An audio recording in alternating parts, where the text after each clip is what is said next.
Good morning, friends. Welcome back to Astrology Today and Tarot. My name is Mel Rose. This is the Tarot portion and the second half of my daily astrology vlog, which you can check out on my other channel, Astrology Today with Mel Rose. Over there, you'll find a description of the day's astrology as I've spelled it out here. Here, I will discuss the tarot card that sits on the side of the page, and then I'll play another card that, in the context of the day's astrology, may just give us something more to think about. So let's get into it. The card that currently sits on the side of the page is the Four of Pentacles, and it is here because it corresponds in astrology with the last 10 days, or the third decan of the sun's transit here in the land of Capricorn. Capricorn is earth element symbolism, and pentacles in tarot represent earth element symbolism, and earth element symbolism is about the physical resources we possess, the material resources we possess, and what it is we're willing to do with them in terms of work, in terms of investment and expenditure, to create a sense of support and security and abundance in our lives. And so we come to the Four of Pentacles, and we see someone here who's very much about conserving their material resources. Okay, so he's got some coins on him. Those coins are the pentacles. And they, he's got a couple trapped under his feet. He's got one held close to his heart, almost sort of wearing it like a shield, guarding his body. And then there's one up here that reminds us that his money is on his mind as well. So this is a card about frugality. It's about hanging on to what you've earned, right? Especially if you get a little accumulation of wealth, it's natural to want to protect what it is that you've managed to earn. Being conservative is a really good way to feel secure, to feel stable, to feel as though, you have enough that if something comes up that's outside the budget or outside the plan, you can afford to take care of it, right? So, those are all the good sides of this card, and it just comes with a warning not to be stingy, right? It's one thing to, hold on to what you've earned so that you can, have some contingency plan, but also as a contingency plan, be willing and able to help others when they're in need and you can help, okay? And with that said, I'm going to turn this over. The High Priestess. Ooh. I don't know why I said that way.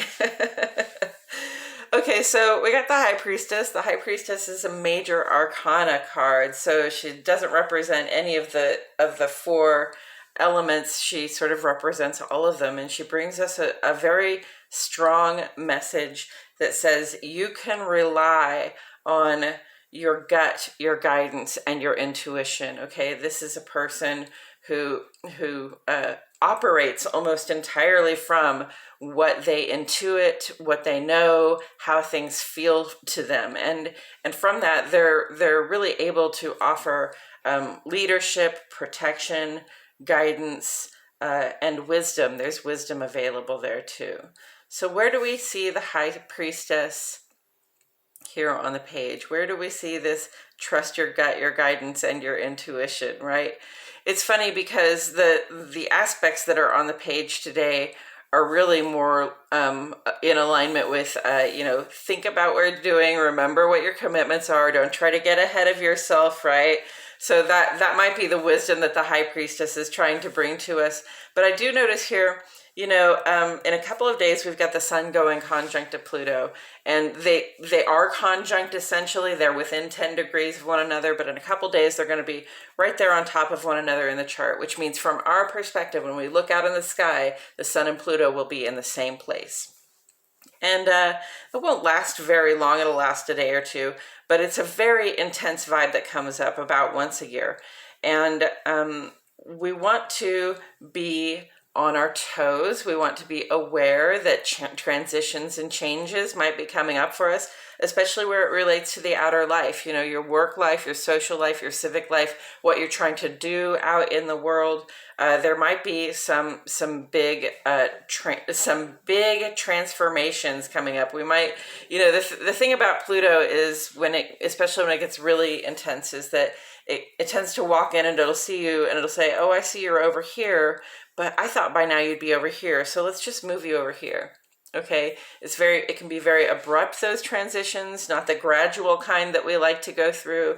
Sometimes they're upsetting, often they're very exciting one way or the other. Okay, so this is a time when we want to trust our guidance, our gut, our guidance, and our intuition, to be honest, because Pluto is about the gut, the guidance, and the intuition. It's about what's going on underneath the emotions, underneath the feelings, underneath, underneath our vision. We have insight. So it's about the insight and the transformation that comes from the insight. And the sun is just going to shine directly on Pluto. They're gonna intensify one another, and it's going to be that outer life and that insight all mingled up in one thing. So, you really want to listen to yourself. You want to be, like I said, on your toes. You want to be in the moment. You want to be not hurrying ahead, okay? Because you don't want to miss it. We don't have to, when big transitions come up, sometimes we have to think really quickly, okay? We have to think really quickly, but we don't have to know for sure what it means or what, what this means for the long term right away, okay? And then I'm noticing that this conjunct is also in a sextile condition with, I notice that this conjunct is also in a sextile condition with Neptune and Jupiter here. Neptune and Jupiter still technically conjunct, although they're in different signs, they're still within 10 degrees of one another. Neptune and Jupiter, dream big. Think about what it is that what you would like to be able to think of yourself being, doing, and having on a broader scale, in terms of knowing more, seeing more, experiencing more, learning more, having more capacity, okay, in terms of your intuition, in terms of your creativity, and simply in terms of living your life, right? The Jupiter is there to encourage us to think about what more we could be, do, and have those bigger, better things that we would like to have for ourselves. And Neptune is there to say, yes, dream it, okay? If you can dream it, you can be it. If you can dream it and you can believe it, you can achieve it. So says Muhammad Ali, and I believe him. So this is a sextile condition. It's very generative. It's very positive. And what I'm saying, and what it seems to say to me, is that if you trust your gut, your guidance, and your intuition, especially when it comes to those bigger, better things you'd like to be, do, and have, right? If you're thinking about those as you're moving through this transformative moment, you're going to come out on the other side of it so much the better. You're going to come out on the other side of it closer to those goals, okay? So, yes, the intensity is coming in, my friends. It's appropriate that the High Priestess showed up here at this time, because that Sun conjunct Pluto is just almost never a very mellow vibe. And even leading up to it, we're not having very mellow vibes. We're feeling impulsive. We want to be self-indulgent. We want to do things differently. We might feel flirtatious. We may feel like sort of stepping out of the boundaries of some of the commitments that we've made of the heart and the pocketbook, and we have to be careful to remember what our commitments are. We want to make sure we're moving with the flow of things, okay? Working at the pace of the world around us, and not trying to get in a hurry to take care of business ahead of time. Getting too far ahead of ourselves can actually cause us to have to come back and do more work, okay? So really be cool, Fonzies. Go with the flow, right? And really listen to what's going on with your heart. Listen to how things feel to your body. Listen to the information, the questions, and the certain knowing that comes up from within based on the experiences that you're having at this time. Taken together with the Four of Pentacles, I would say, like I said before, it is only natural to try to protect the resources that you have earned. And this might be a time when that's really necessary, okay? Because we do have this sort of impulsive vibe going into the Sun's conjunct with Pluto. We are trying to get in a hurry. Saturn says, sit it down, do what is tried and true. And listen, if there's a change that needs to be had, say, and this is the example I gave in the other in the other episode, say there's a thing that I have a task I have to do every day, but I really just don't want to do it. I don't like doing it, whatever reason it is. I just find myself loathing the approach of doing that task, right? Say, for instance, doing the dishes. I don't have to do the dishes every day, and I'm lucky that way, so I don't feel that way about doing the dishes. But say we're doing the dishes, and there's just this task I don't want to do.